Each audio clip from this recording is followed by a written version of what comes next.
Sabe aquela ideia que a gente ouve desde sempre, de que o caminho para a riqueza é economizar cada centavo, cortar o cafezinho, viver uma vida de disciplina e sacrifício? Bom, parece lógico, né? Mas e se essa mentalidade, na verdade, estiver limitando o nosso potencial?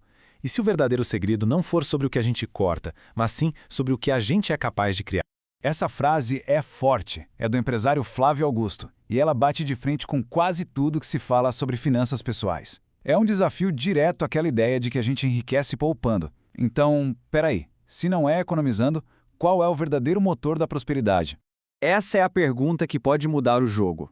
Se a estratégia principal não é focar na economia, qual é então a mentalidade que realmente constrói patrimônio? A resposta, segundo essa linha de raciocínio, está numa palavra que muitas vezes é vista com maus olhos: ambição. Pois é, ambição.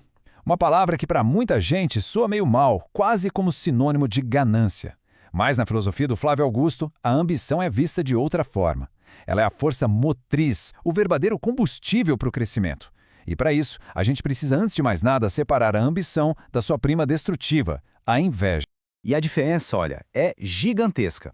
A inveja é destrutiva, é olhar o sucesso de alguém e torcer para que aquela pessoa perca o que conquistou. Já a ambição é construtiva, é olhar para aquele mesmo carro, para aquela mesma casa e pensar: uau, que legal, eu também quero construir algo assim para mim. É usar o sucesso dos outros como inspiração e não como motivo para ressentimento. E essa ambição, então, vira energia pura, é o que dá gás para a gente ir além, para criar mais, para vender mais. Porque, no fim das contas, a matemática é bem simples. O nosso potencial de economizar dinheiro é limitado, mas o nosso potencial de ganhar dinheiro, esse é infinito. Ninguém fica rico só poupando, fica-se rico gerando mais receita. E para entender como essa mentalidade funciona na prática, nada melhor do que uma boa história. Uma história real, do próprio Flávio, que aconteceu no momento chave da vida dele, e que envolve um sonho e um risco que parecia uma loucura. Vamos voltar no tempo lá para 1995. O Flávio estava vivendo um momento de pura adrenalina. Tinha acabado de sair de uma dívida pesada no cheque especial, graças a um volume de vendas impressionante. Com só 8 meses de empresa, ele já estava abrindo a segunda unidade. O negócio estava decolando. E foi no meio desse furacão de otimismo que, num fim de semana qualquer, ele e a esposa Luciana decidiram entrar num estande de vendas na praia. O contraste era brutal. Eles moravam num apartamentinho de 45 metros quadrados e o que eles viram naquele dia? Algo de outro mundo. Um apartamento de 200 metros quadrados, lá do 21º andar, com uma vista espetacular para o mar da Barra da Tijuca, no Rio.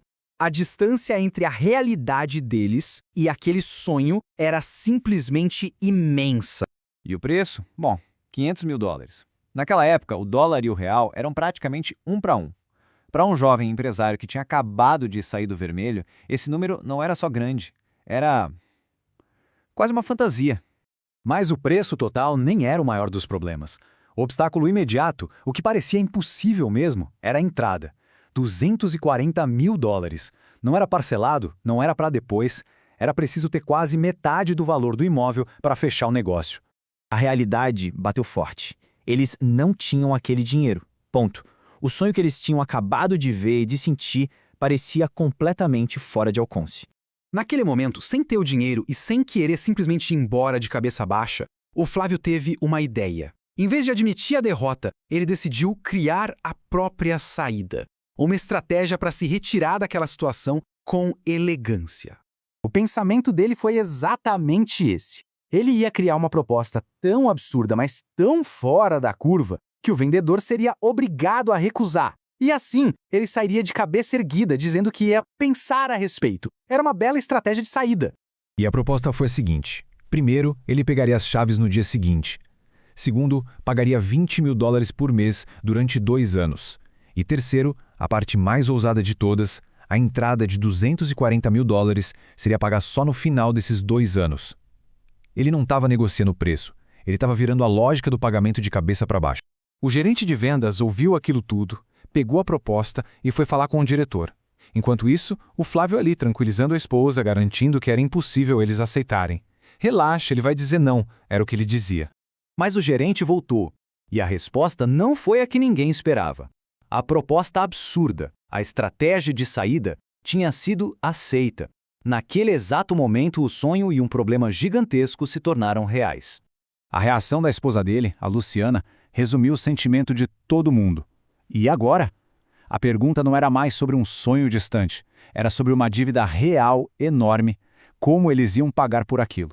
Olhando de fora, essa história parece um ato de pura imprudência, não parece? Mas na cabeça do Flávio, existia uma linha muito clara que separava a ousadia dele da irresponsabilidade. E entender essa linha é o ponto central de toda essa mentalidade. E aqui está a chave de tudo. O que sustentava essa decisão maluca não era o dinheiro que ele tinha no banco, era uma convicção inabalável na própria capacidade de gerar receita. Ele sabia vender. A confiança dele não estava no patrimônio, mas na sua habilidade de produzir o dinheiro necessário. O que ele fez pode ser definido como ousadia calculada. É um risco que, para quem está de fora, parece imprudente, mas que é sustentado por uma autoconfiança baseada em competência real e comprovada. Não é um salto no escuro, é um salto confiando na própria capacidade de construir as asas durante a queda. O ponto crucial é este. O ativo mais valioso do Flávio naquele momento não era o saldo bancário, era a sua habilidade, a sua capacidade comprovada de vender, de gerar matrículas, de fazer o negócio crescer, especialmente quando a pressão aumentava. Essa autoconsciência é fundamental. Para ele, saber que rendia bem sob pressão transformava um compromisso que seria assustador num desafio motivador.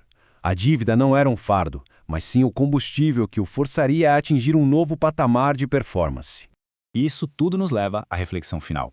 A lição da história do Flávio não é sobre comprar apartamento sem dinheiro, é sobre algo muito mais profundo.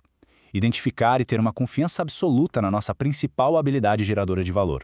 Então, a pergunta que fica não é para ele, mas para cada um de nós. Qual é essa habilidade na nossa vida? Aquela que, quando a pressão aumenta, permite que a gente entregue resultados extraordinários.